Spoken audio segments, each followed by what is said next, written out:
संजय अथर्व का नमस्कार। मैं न्यूज पॉड के अगले कार्यक्रम के साथ आपके सामने प्रस्तुत हुआ हूं। चुनाव की हलचल मच चुकी है।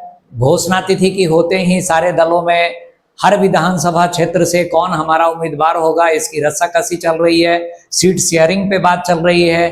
लेकिन इसी बीच एक रोचक पहलू सामने आया है। जो एक पूर्व आईपीएस अधिकारी जो बिहार के बड़े चर्चित एसपी रहे हैं, पुलिस अधिकारी रहे हैं, शिवदीप लांडे, उन्होंने चुनाव लड़ने की घोषणा की है। बिहार कैडर में वो आए, बिहार में काफी अपनी ईमानदारी और सक्रियता के कारण चर्चित हुए। बाद में वो कुछ दिनों के लिए महाराष्ट्र चले गए, महाराष्ट्र के ही वो मूलतः हैं, फिर बिहार में आए। लेकिन इस बीच राजनीतिज्ञों से उनकी कैसी निभी, कैसा रिश्ता बना, शायद उसी का परिणाम है कि उन्होंने चुनाव लड़ने की घोषणा की। और लगता है जैसे सभी दलों से खार खाए बैठे हैं। इस कारण से उन्होंने किसी राजनीतिक दल का दरवाजा नहीं खटखटाया, बल्कि खुद अपनी एक पार्टी बना ली हिंद सेना के नाम से। और अब उन्होंने घोषणा की है कि जमालपुर और अररिया दोनों जगह से वो चुनाव लड़ेंगे। शिवदीप लांडे निश्चित रूप से एक बड़े ही अच्छे पदाधिकारी रहे हैं, इस कारण से पूरे बिहार की जनता उनसे प्रभावित थी। लेकिन जो उन्होंने ये कदम उठाया है नौकरी छोड़कर चुनाव लड़ने की, उनको कितना फलेगा ये बाद में हम चुनाव परिणाम के बाद देख सकेंगे। उनको जीत मिलती है तो जीत भी मिलती है तो वो एक सामान्य निर्दलीय उम्मीदवार बन के रह जाते हैं, या फिर जो पार्टी सरकार बनाती है वो शिवदीप लांडे के प्रतिभा को समझती है और उन्हें अपने साथ लाती है। खैर, ये तो भविष्य की बात है। लेकिन ये जो शिवदीप लांडे ने कदम उठाया है, ये कोई पहला व्यक्ति नहीं है, बल्कि कई चर्चित चेहरे राजनीतिक दुनिया के जो रहे हैं वो आईएएस आईपीएस की दुनिया से निकल कर आए हैं। किसी ने वीआरएस लिया और किसी ने तो रिटायरमेंट के बाद अपना ये राजनीतिक जीवन शुरू किया और काफी अच्छी उन्होंने करियर गुजारी। जैसे एक आनंद मिश्रा हैं। आनंद मिश्रा ने अपनी नौकरी छोड़ दी और लोकसभा के चुनाव के समय में ही भाजपा ज्वाइन किया और उनको पूरी अपेक्षा थी कि लोकसभा में हमें टिकट पार्टी देगी, लेकिन पार्टी ने टिकट नहीं दिया, जिससे नाराज होके वो कुछ दिन तो चुप रहे। बाद में जनसुराज उन्होंने ज्वाइन कर लिया। तो ऐसा लग रहा था कि जनसुराज से वो विधानसभा का चुनाव लड़ेंगे ही लड़ेंगे। लेकिन वहां भी उनकी नींव नहीं पाई। पीके से शायद उनका अहम टकराया या कोई और बात हुई होगी जिसके कारण वो फिर से भाजपा में लौट आए हैं और फिर से भाजपा से चुनाव लड़ने की प्रतीक्षा कर रहे हैं। भाजपा उन्हें इस बार टिकट देती है कि नहीं देती है, ये सोचना है।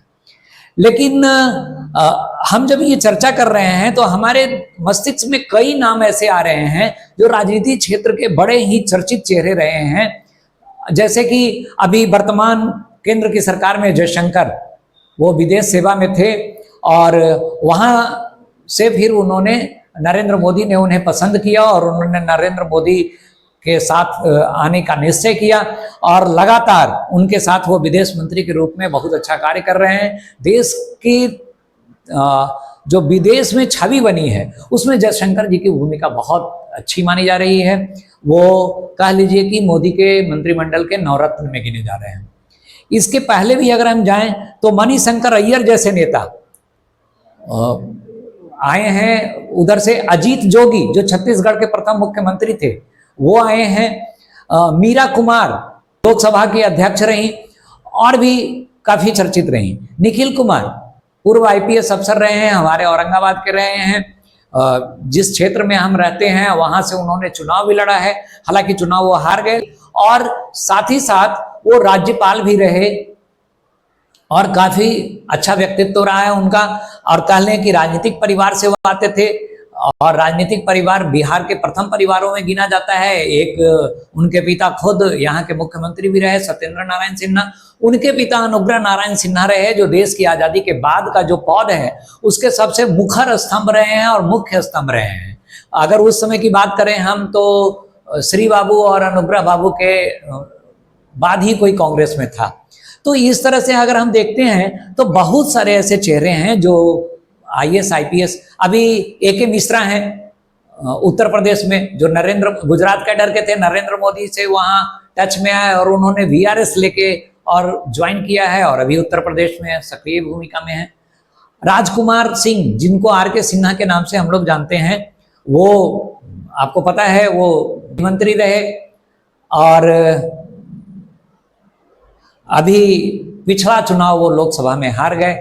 अभी भाजपा के नेतृत्व से वो नाराज भी चल रहे हैं और जो नाराजगी उन्होंने छुपाई भी नहीं है।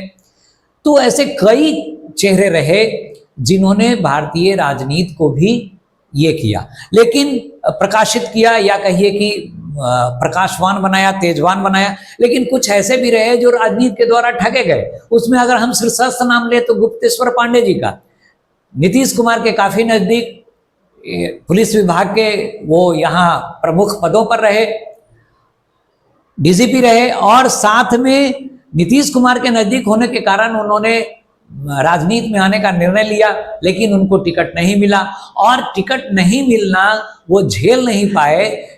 बिहार की जनता उनको बड़े ही अलग रूप में देखना शुरू की, क्योंकि वो उन्होंने अब प्रवचन शुरू कर दिया है, संत हो गए हैं वो। तो बड़ा मतलब उनका जीवन अगर देखें तो बड़ा मतलब ये आश्चर्य लगता है कि कहाँ तो उन्होंने आईपीएस, एक कड़क आईपीएस अफसर के रूप में अपना करियर शुरू किया और उसके बाद राजनीति की तरफ मोहित हुए और राजनीति से जब मोह भंग हुआ तो सीधे ईश्वर से प्रेम उनको जाग गया और बड़े अच्छे प्रवचनकर्ता के रूप में वो जाने जाते हैं।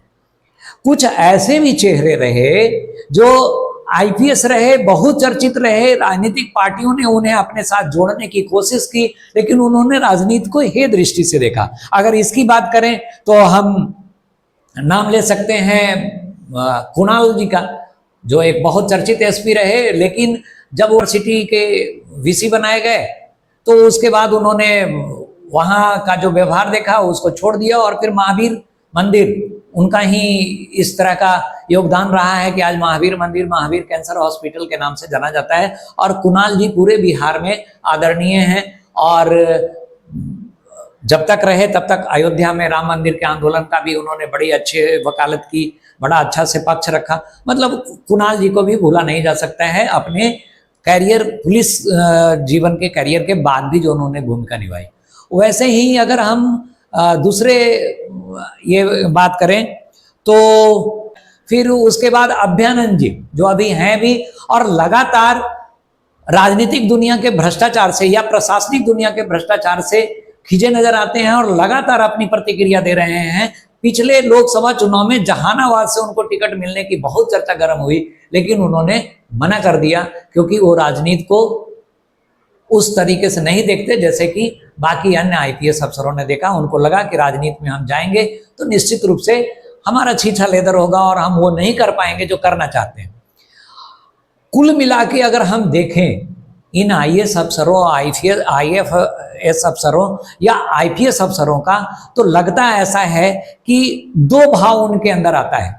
एक आता है कि वो काम नहीं कर पाते हैं राजनीतिक नेताओं के हस्तक्षेप के कारण, जिससे खिन्न होकर वो राजनीति में ही आ जाते हैं कि लो तुम्हारे वर्ग संवर्ग में ही हम आ जाएंगे और तब हम तुमको दिखाएंगे कि हम काम कर सकते हैं कि नहीं कर सकते हैं। एक ये, या दूसरा जो है वो है कि राजनीतिक जीवन का, राजनीतिक कैरियर का जो चमक दमक है, जो पैसा है, जो वैभव है, जो शान है, जो शौकत है, वो उनको प्रभावित करता है, वो उनको आकर्षित करता है और वो राजनीतिक दुनिया के ज्वालामुखी में कूद पड़ते हैं। कोई कंचन निकलकर बाहर आते हैं और कोई खाक बनकर रह जाते हैं।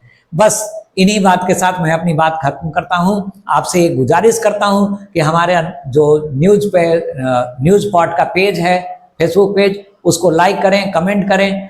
हमारा जो यूट्यूब चैनल है न्यूज पॉट के नाम से, उसको सब्सक्राइब करें, उस पर कमेंट करें, ताकि हम आपके सामने ऐसे ही उत्साह से आते रहें और विभिन्न पक्षों पर अपनी बात रखते रहें। जय हिंद, जय न्यूज पॉट।